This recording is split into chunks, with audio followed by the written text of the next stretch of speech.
Heya welcome back to Joyo tales. మీలో ఎంతమందికి ఫ్రెండ్స్తో కానీ ఫ్యామిలీ మెంబర్స్తో కానీ లంచ్ కానీ డిన్నర్ కానీ అప్పుడప్పుడు వెళ్ళే అలవాటు ఉందో కామెంట్ చేయండి. మేమైతే రీసెంట్గా కేరళలో ఒక రెస్టారెంట్కి అయితే మా ఫ్రెండ్స్ అందరం కలిసి వెళ్ళామండి. టోటల్గా 6 మెంబర్స్ అయితే వెళ్ళాము. మా ఫ్రెండ్స్ అయితే బీఫ్కి చాలా పెద్ద ఫ్యాన్స్ అండి. నేనైతే బీఫ్ అస్సలే తినను.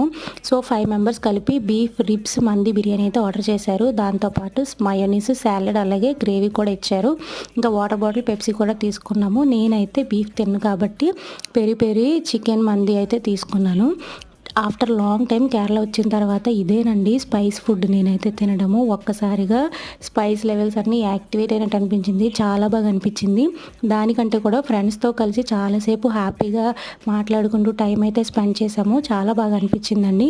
ఇంకా లాస్ట్లో మా ఫ్రెండ్స్ అయితే ఫుల్గా ఎంజాయ్ చేశారు. బీఫ్ బిర్యానీని మొత్తం ఖాళీ చేసేసారు. ఇంకా మీకు కనుక వీడియో నచ్చినట్లయితే లైక్ చేయండి.